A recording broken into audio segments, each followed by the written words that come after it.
Oke, bismillahirrahmanirrahim. Assalamualaikum warahmatullahi wabarakatuh. Bertemu lagi dengan Kang Afif di sini. Pada video kali ini kita akan melanjutkan seri grafologi membahas tentang arti dari tulisan sambung dan tulisan lepas.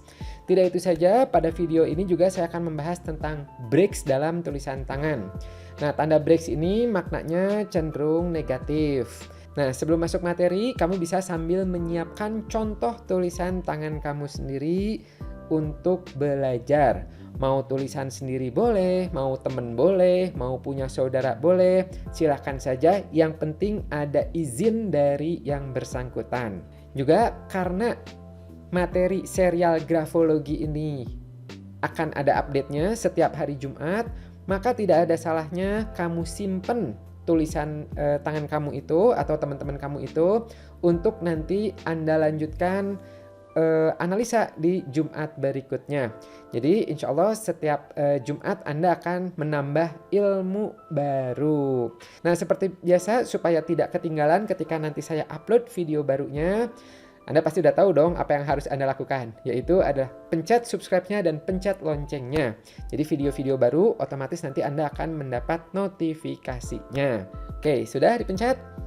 Oke, kalau sudah kita masuk ke materinya. Siap ya? Nah, kalau Anda ngelihat tulisan, ya mau tulisan Anda, tulisan teman-teman atau orang lain itu, Anda suka melihat berbagai jenis tulisan.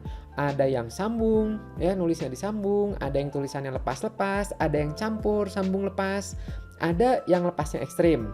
Nah, itulah yang akan dibahas. Bahkan bukan itu aja ya, tapi saya akan menambah beberapa tanda lain. Contoh sambung itu seperti apa sih? Kita lihat seperti ini.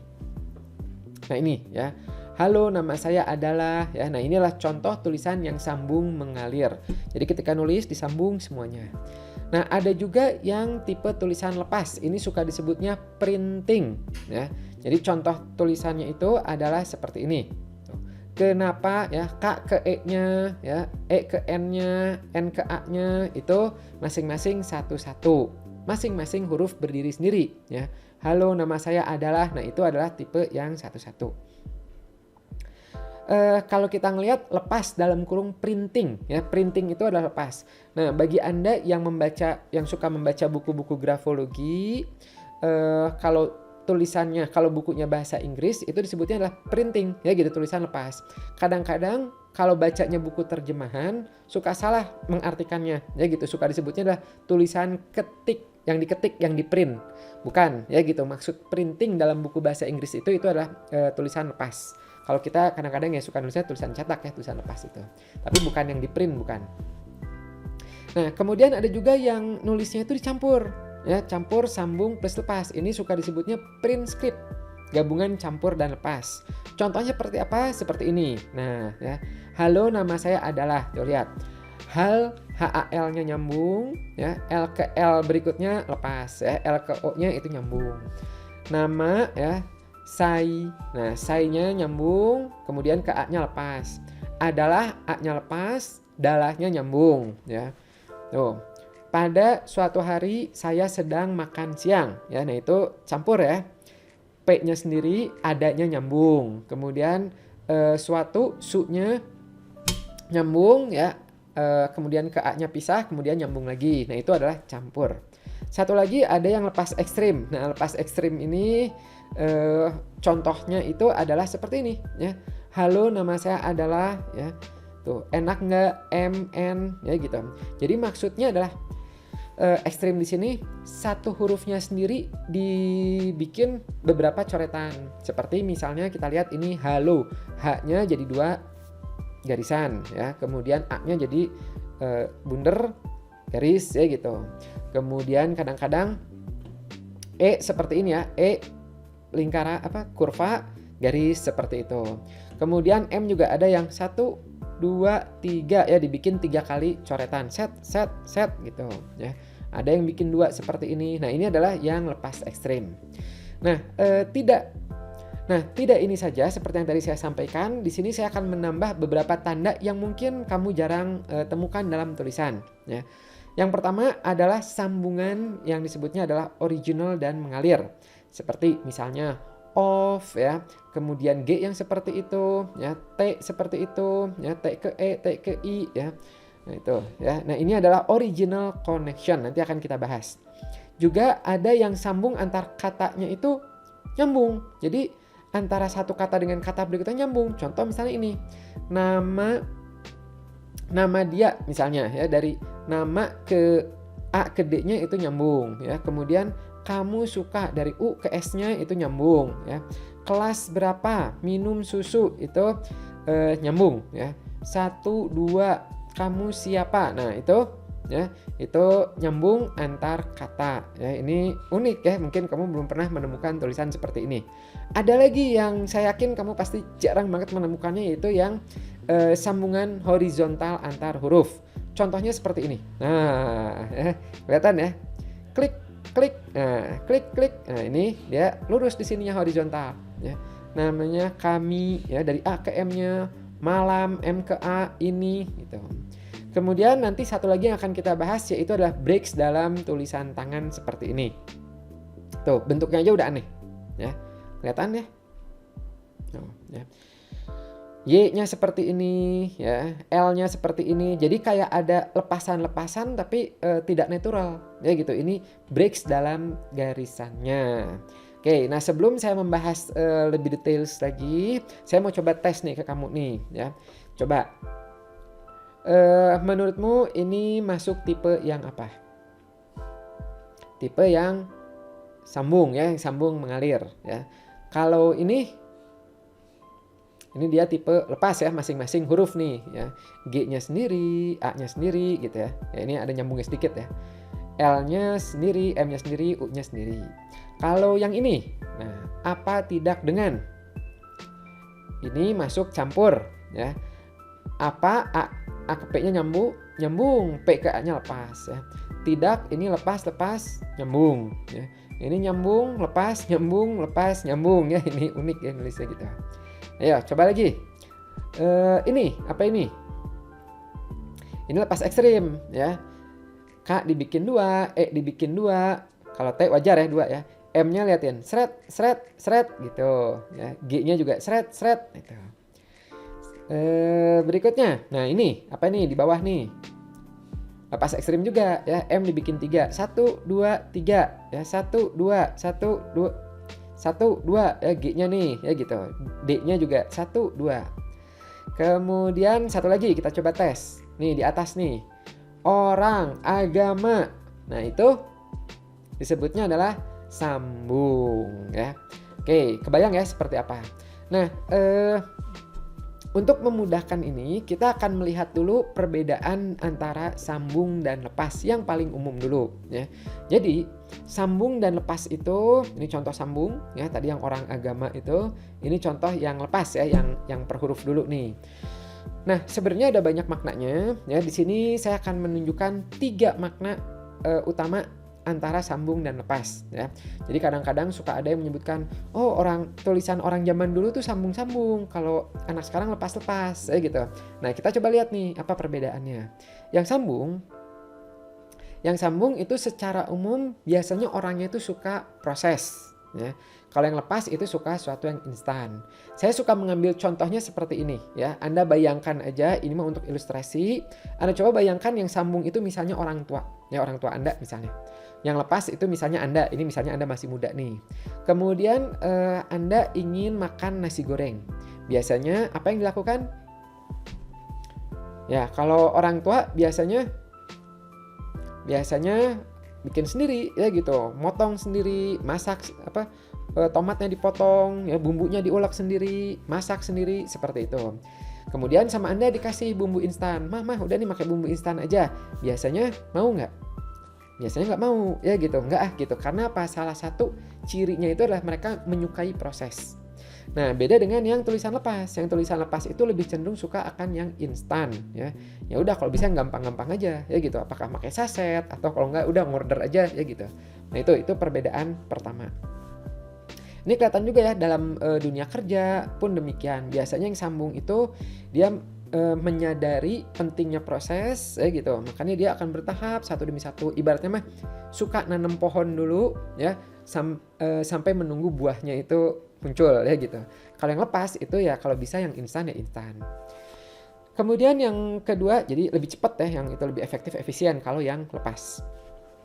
Kemudian yang kedua, perbedaan umumnya adalah yang sambung itu menjadi salah satu indikator kemampuan asosiatif. Apa itu asosiatif? Asosiatif tuh mengkaitkan satu hal dengan hal lainnya ya. Jadi asosiasi ya gitu. Nah, orang yang sambung itu terbiasa seperti itu di otaknya. Ini ngait ke ini ngait ke ini. Oh, kalau ini berarti ngaitnya nanti kemana. Nah, itu udah terjadi dengan sendirinya seperti itu. Nah, kalau yang lepas itu secara umum bawaannya itu adalah mengerjakan satu persatu. Ya, jadi kalau bisa ngerjain satu dulu sampai selesai, satu dulu sampai selesai, satu dulu sampai selesai, seperti itu. Ini proses di dalam otaknya umumnya seperti itu. Nah, kemudian berhubungan sama sosial. Yang sambung itu secara umum dia menjadi salah satu indikasi relasi sosial. Sementara yang lepas itu menjadi salah satu indikasi individual. Ya, jadi tidak aneh ya gitu kalau kita ngelihat ilustrasinya tadi ya gitu. Ini orang tua misalnya, ya ini anak muda. Itu makanya banyak kayak misalnya Balengari Riung ya, paguyuban dan sebagainya itu banyak dilakukan pada orang-orang tua ini ya gitu. Nah, bagaimana dengan yang lepas? Yang lepas juga suka ngumpul, tapi ketika ngumpul tuh lebih cenderung bahwa individualismenya itu lebih dominan. Apakah menikmati sendiri, apakah dengan main handphone atau baca buku, nah itunya tuh lebih dominan. Kalaupun sosialisasi biasanya dirinya sendiri itu lebih didahulukan gitu ya, lagi kepentingan dirinya sendiri. Nah, ini secara umum ya, tidak mutlak tapi kurang lebih hipotesa umumnya seperti itu. Seperti biasa, untuk menyimpulkan nanti perlu dikaitkan dengan tanda-tanda lainnya sehingga kita bisa yakin, oke, ini betul yang seperti ini ya. Nah, saya jadi teringat kalau misalnya Anda mau menguji coba ya, Anda bisa coba supaya fair. Kalau tadi kan ibaratnya satu orang tua, satu anak muda gitu ya. Nah, Anda bisa coba nih ya, bandingkan orang tua secara umum yang umurnya kurang lebih sama. Misalnya sama-sama 50 tahun ya, si A 50 tahun, si B 50 tahun. Si A tulisannya yang kelompok A ini tulisannya sambung, yang kelompok B tulisannya lepas. Nah, Anda coba tanya ya, pohon keluarganya, family tree-nya ya gitu. Jadi kayak misal yang kelompok A ya, yang ini Anda coba tanya, kenal nggak ya kakeknya siapa, neneknya siapa, kemudian cucunya siapa aja ya, saudaranya kakek nenek siapa aja, terus seperti itu. Begitu juga dengan kelompok yang B yang tulisannya lepas. Nah, saya pribadi itu pernah menguji coba seperti ini ya, jadi tes sederhana aja ya gitu, penasaran. Tapi ada menarik, yaitu apa? Ternyata yang tulisannya sambung itu lebih rimbun. Jadi kayak misalnya contohnya, oh ini saudaranya si ini, oh ini yang ada di Lombok, oh ini yang nikah sama yang di Solo. Nah, ini tuh masih ada keluarga sama yang ada di Medan, misalnya seperti itu. Jadi lebih apa ya, lebih kenalnya tuh lebih luas gitu. Beda dengan yang lepas. Yang lepas itu biasanya nggak tahu rimbun, jadi paling hafal cuman ya satu kakek, satu nenek gitu. Paling ada di luar itu tapi nggak terlalu banyak ya gitu. Nah, ini Anda bisa melakukan tes kecil-kecilan sendiri ya untuk menguji ini. Nah, kemudian saya mau menambahkan tentang yang sambung. Nah, kadang sambung itu ada juga yang disebutnya original connection ya, sambung yang original yang mengalir. Di video sebelumnya itu saya pernah menyinggung juga ya perbedaan antara original connection dan connection standar ya gitu. Jadi original connection itu namanya juga original ya, original itu sesuatu yang baru. Jadi kalau kita ngeliat nih T ke H-nya ini original. Nah, karena normalnya itu kan harusnya kalau T ke H tuh kayak gini. Ya, harusnya kan kalau nyambung gini ya, T, nah ke H kan seperti ini gitu. Nah ya, ketika T barnya ya, barnya itu nempel ke sini, maka ini dia disebutnya adalah original connection ya. Ya original. Contoh lagi misalnya T ke I ya gitu, harusnya kan T I. Nah gini ya. Tuh, ketika barnya nyambung ini original connection ya. Ini banyak ya. G juga sama demikian ya. G misalnya G ke E harusnya ini ya, saya tulis di kanan sini ya. G ke E harusnya kan gini. Tuh, G ke E. Ketika sama dia diubah bentuknya gini, ini masuk original connection ya. Original form juga dapat. Gitu.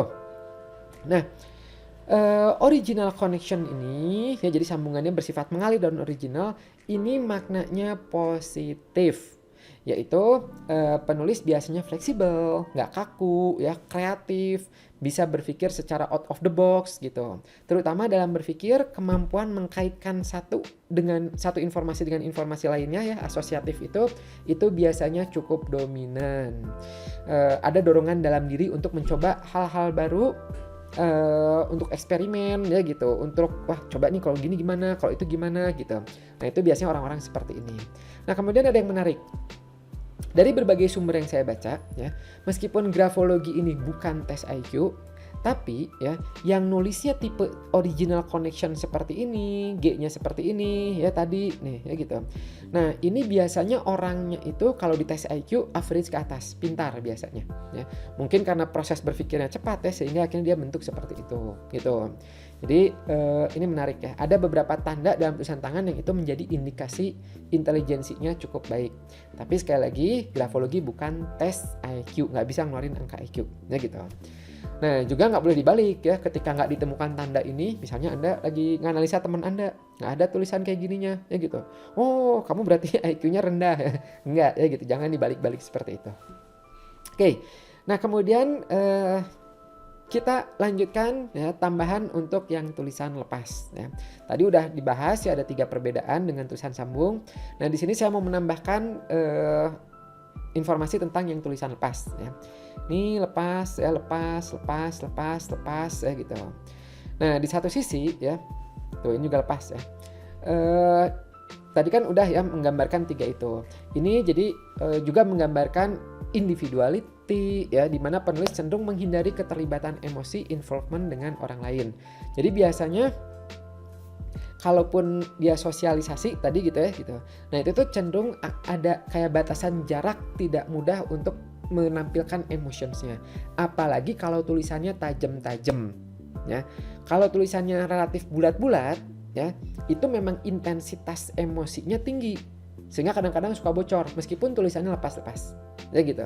Tapi kalau tajam-tajam, misal kayak ini misalnya ya, nama, nah ini termasuk tajam-tajam ya, ini, nah maka ini tidak mudah bocor ya. Nanti ada materi tentang perbedaan bentuk huruf yang tajam-tajam atau yang bulat-bulat ya gitu. Itu ada di serial materi berikutnya ya, di materi kesekian ya nanti. Makanya jangan lupa subscribe supaya nanti muncul notifikasinya. Nah, biasanya orang-orang yang tulisan lepas ini ketika mendekati suatu masalah itu lebih logik ya, lebih logis, lebih strukturis ya gitu, lebih mekanis, lebih teoritis seperti itu. Dan biasanya cocok untuk pekerjaan-pekerjaan yang bersifat logik tersebut, seperti misalnya matematik, akunting, ya, farmasi, seperti itu biasanya lebih sesuai. Ya. Oke, berikutnya bagaimana kalau tadi yang lepasnya ekstrim? Ya, contohnya seperti ini. Masih ingat ya, lepas ekstrim tadi yang satu huruf dibikin set, satu-satu gitu. Ya. Nih ya contoh-contohnya M-nya ya. Gitu. Nah, tulisan yang lepas ekstrim ini ada positifnya, ada negatifnya ya. Nih kalau udah ekstrim seperti yang di bawah ini jadinya negatif ya, disebutnya adalah skeleton letter ya, skeleton tulang gitu. Kalau yang lepas seperti ini, kalau dalam grafologinya suka disebutnya fragmented letters ya gitu. Nah, tipe tulisan yang nulisnya satu persatu seperti ini itu suka disebut juga tipe metodis. Ini positifnya ya gitu, positifnya. Jadi menjadi salah satu indikator dari berpikir metodis, satu-satu mengakumulasikan atau mengumpulkan data informasi secara bertahap gitu. Ya jadi ini masih positif ya. Nah, cuman ya itu negatifnya biasanya mudah panik kalau diburu-buru ya gitu. Kalau misalnya waktunya terbatas, nah itu biasanya orang-orang seperti ini mudah panik. Butuh panduan-panduan yang jelas ya, hal-hal prosedural itu cocok. Nah kemudian, kalau jaraknya jauh-jauh ekstrim seperti ini, skeleton letters, itu menjadi kurang baik. Kaku dalam berpikir, adanya gangguan dalam berpikir ya. Juga biasanya suka ditemukan pada case-case, kasus-kasus gangguan-gangguan psikologis ya gitu. Ini kalau dari pengalaman pribadi, juga dari beberapa buku yang saya baca itu ditemukan di tulisan orang-orang schizofren, nah itu ada ya. Tapi ingat jangan menjudge ya, jangan langsung oh ini berarti kamu schizofren nih. Enggak ya gitu. Ini biasanya ditemukan pada tulisan mereka, tapi jangan dijadikan judgement karena itu perlu ditambah dengan tanda-tanda lainnya. Nah, tadi sambung udah, lepas udah, bagaimana kalau campur? Nah, ini dia campur. Campur itu suka disebutnya adalah print script ya. Jadi print script nih campuran sambung dan lepas. Contohnya kita lihat lagi seperti apa? Seperti ini ya. Jadi samping ya, ini lepas sambung ya. Pada P-nya lepas ya, ininya sambung. Suatu su-nya nyambung, kemudian lepas dari UKA-nya, kemudian sambung lagi gitu. Nah ini relatif cukup sering ditemukan dalam tulisan. Coba kamu lihat di tulisan kamu, mana yang lebih dominan? Sambung, lepas, atau print script ya. Nah kalau print script ini secara umum maknanya positif ya. Suka disebut tipe adaptif, nggak kaku ya. Mampu menunjukkan derajat yang seimbang antara dirinya dan orang lain. Mampu menyesuaikan diri kapan harus berpikir eksak ya, fokus satu-satu, kapan berpikir asosiatif gitu, dan itu dikembangkan dengan baik gitu. Itu ya. Nih, jadi print script termasuk yang bagus. Nah, tapi akan berbeda maknanya kalau campurnya itu seperti ini. Nah, ini suka disebutnya bervariasi. Kalau ini negatif ya. Jadi sambungan yang bervariasi dalam satu kata yang sama, connected variable disebutnya. Jadi bedanya gini. Ini baru kelihatannya kalau kamu ngelihat variasi perbedaan sambungannya itu dalam kata yang serupa atau kata yang sama. Contoh, misalnya kita lihat. Ini kita lihat yang tulisannya yang dulu nih ya. Yang. Ini orang yang sama ya. Nah, yang pertama dia nulisnya sambung. Yang kedua dia y-nya sendiri, ang-nya sambung. Yang ketiga ya, kemudian lepas di sini, kemudian sambung di sini. Ya, kemudian yan-nya nyambung, g-nya lepas. Ya. Contoh lagi misalnya minum. Mi-num. Kemudian yang kedua m sendiri, kemudian inum. Kemudian minu, kemudian inu, Nah, ini ya, kalau ini maknanya malah menjadi kurang baik, yaitu apa? Penulis menjadi unpredictable, berfluktuasi antara dependen, bergantung ya pada orang lain, juga berfluktuasi antara bergantung dengan malu-malu ya. Begitu pula dalam proses berpikirnya, kadang mengalir, kadang kaku, praktis ya gitu, terlalu praktikal ya, terlalu kaku seperti itu. Nah itu ya. Nah, tapi kalau misalnya variasi ininya cuman ada satu atau dua, ya itu masih nggak apa-apa. Ya, tapi kalau setiap banyak gitu ya, yang ini kok beda-beda banget, nah itu maka masuk ke connectedness variable. Ya. Nah, kemudian bagaimana kalau sambungannya itu seperti ini ya, tersambung antar dua kata. Ya. Nama dia harusnya dipisah, ini dia nyambung. Kamu suka harusnya dua kata, dia sambung ya gitu. Words connect ya gitu. 1, 2, kelas berapa ya, kamu sedang minum susu ya gitu. Nah ini sambung di sini. Nah kalau munculnya 1 kali atau 2 kali jarang banget, mungkin bisa jadi karena saking cepatnya dan pulpennya belum sempat keangkat. Itu disebutnya air strokes ya. Air strokes pernah dibahas ya gitu. Air strokes yang tarikannya straight ke atas sedikit gitu. Tapi kalau terjadinya sering, maka ini maknanya adalah negatif. Karena apa?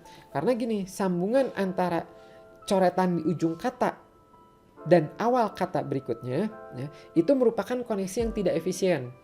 Kemudian koneksi antar kata yang muncul berulang kali ini menunjukkan ketidakmampuan untuk memisahkan pemikirannya ya, juga menunjukkan pola pikirnya yang kurang baik ya, bisa jadi kacau dalam pikirannya gitu. Nah kemudian pola sambungan seperti ini juga mengurangi kualitas dari komunikasi, menjadi tidak efektif, tidak mudah bagi orang lain untuk menyampaikan, untuk memahami apa yang ia maksud. Bingung ya gitu. Contoh misalnya gini, coba ya, saya menyebutkan seperti ini. Dia makan apel saya, suka komedi. Nah, bagi Anda yang mendengar ya, mungkin akan menangkapnya seperti ini. Dia makan apel saya. Ya kan gitu, apel punyanya saya. Kemudian ada kalimat suka komedi. gitu. Padahal maksud dari saya sebelumnya itu adalah dia makan apel, saya suka komedi. Nah, maknanya kan jadi berbeda, nah gitu. Nah, itu adalah orang-orang yang nulisnya suka seperti ini. Jadi splittingnya itu dia tidak terlalu bagus ya. Nah, jadi penulis kerap mencampurkan pikiran-pikirannya ya secara bersamaan, secara tidak tepat, sehingga terjadi yang terjadi adalah apa? Nggak jelas apa yang dia maksudkan, gitu. Ya. Nah, nih ya di teksnya tuh. Nah, kemudian ada juga yang sambungannya itu horizontal antar huruf. Nih, kita lihat seperti apa sih ya arti dari sambungan horizontal antar huruf ini. Jadi, connection seperti ini itu menjadi salah satu indikasi kecemasan, kaku ya. Penulis merasa anxious, cemas, dan merasa threatened setiap waktu ya gitu. Merasa takut ya gitu. Nah, hal ini membuat penulis itu harus mengontrol dirinya dengan sangat ekstrim, mengharuskan diri untuk mengikuti rutinitas yang tinggi di aktivitasnya. Dia mendasarkan perilakunya itu pada aturan, pada jadwal, pada sequence ya, urutan-urutan, prosedural seperti itu. Jadinya apa? Jadinya kaku, kurang fleksibel dalam relasi sosial ya, dalam mengerjakan suatu tugas, termasuk dalam hubungan intim ya, hubungan seksual dan sebagainya, itu juga jadinya kaku, diikuti dengan kecemasan-kecemasan. Nah, kalau penulis seperti ini diminta untuk berkreasi, seni, nah itu biasanya malah membuat dia menjadi semakin panik dan cemas ya. Ya udah ya, diarahkan aja ya, kasih aturan-aturan, prosedural yang bisa dia ikutin. Kemudian kita masuk ke tanda yang terakhir, yaitu adalah breaks dalam tulisan tangan ya, gini. Breaks tuh contohnya kita lihat ya nih. Ada yang di bawah ya, Y seperti ini, ada L ya, ada di B misalnya zona atas ya gitu. Nah itu ya. Ini bukan karena pulpennya macet, bukan ya gitu, tapi memang karena lepasan-lepasan seperti ini. Kalau mengutip dari Bu Erika Karos ya dalam bukunya Companion Set, itu menjelaskan bahwa garis putus seperti ini ya, breaks in writing line, ini merupakan salah satu indikator adanya kondisi patologis secara fisik, baik itu sementara ataupun permanen ya, jadi baik temporary atau permanen. Nah, bisa menjadi indikasi adanya gangguan fisik seperti jantung, sirkulasi, pernapasan dan sebagainya. Menurut beliau itu kalau terjadinya di zona tengah ya, A misalnya, S, C ya, huruf-huruf zona tengah, maka itu berhubungan sama gangguan-gangguan yang berhubungan sama saraf. Sementara di zona-zona bawah ya seperti Y ya, G di bagian bawah seperti ini, itu berhubungan dengan problem area di bagian perut ya. Sementara di bagian atas ya, misalnya nih di B yang ini ya, atau L misalnya, ini zona-zona atas, itu ditemukan 50-75%-nya dari tulisan orang yang menderita TBC gitu. Itu dari sumber Bu Erika Karos. Nah, ini ada yang menarik. Di materi suplemen grafologi ya, jadi saya ada materi grafologi ya, itu cukup lengkap ya. Salah satunya membahas tentang grafologi medis ya gitu. Jadi melihat indikator-indikator medis dari tulisan tangannya. Ada kanker, ada pernapasan, ada macam-macam ya. Kalau misalnya kamu penasaran apa sih suplemen grafologi itu Anda bisa lihat di deskripsi ya gitu, dan itu Anda bisa mempelajarinya. Nah, dari materi itu ya, itu ada penelitian menarik. Salah satunya adalah dari penelitiannya Kanfer ya, Alfred Kanfer. Dia melakukan penelitian dari penderita kanker, dan itu banyak ditemukan yang ada lepasan-lepasan dalam tulisan tangannya seperti ini ya gitu. Tapi baru kelihatannya ketika tulisannya itu di zoom cukup tajam ya gitu, di zoom cukup besar ya gitu. Nah, itu baru kelihatan ya tanda tersebut gitu ya.